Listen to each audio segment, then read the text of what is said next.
as the $2 and $3 price-wise.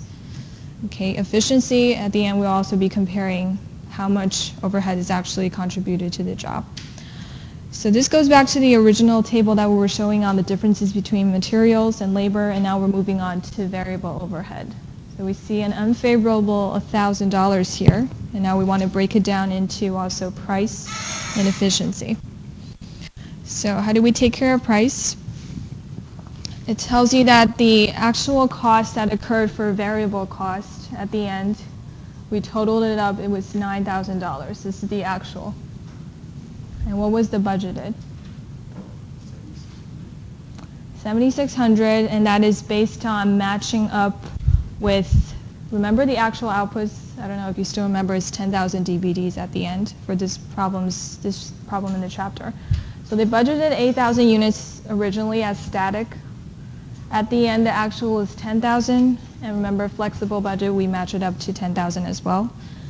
So the original 8,000, we had 6,400 as static budget variable expense, but since we used flexible budget 10,000 outputs, based on that, each and every hour, altogether the cost spent is 7,600, based on the actual outputs and the actual hours, which was 3,800 hours.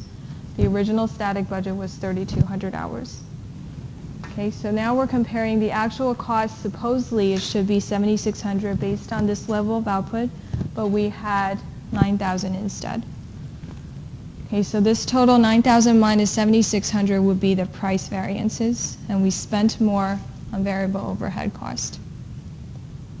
Okay, now in terms of efficiency, again, we go back to the number of hours. Why are we going back to hours? Because this problem selected direct labor hours as allocation costs. So if the problem selects machine hours, so theoretically in reality there should be multiple allocation base. Remember ABC costing? Each category they should have one. So this is only one example. This example given in the chapter is actually more simple. They only selected one allocation base and asked you to do calculations. Okay, so we just compared the budget is 3,800 hours with the actual hours. The actual hours that we spent was 3,800 hours, and the total allowed hours is 4,000 hours.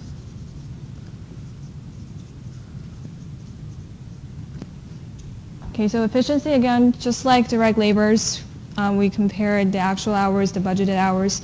Here are the actual hours they spent on producing 10,000 DVD sets was 3,800 hours, but they're actually allowed to use 4,000 hours. Each DVD sets should be about 0.4 hours. Okay, so we had a cost saving 200 hours, and then we times the standard price again. Originally what we had was $2. So this will give us 400. Consider favorable because we spend less hours on producing 10,000 DVDs.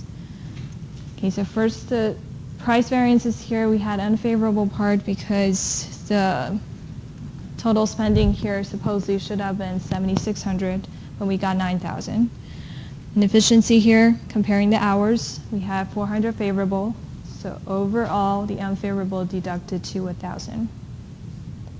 Okay, so this all together is just a part of manufacturing overhead, the variable overhead part, which will float up and down based on the number of units.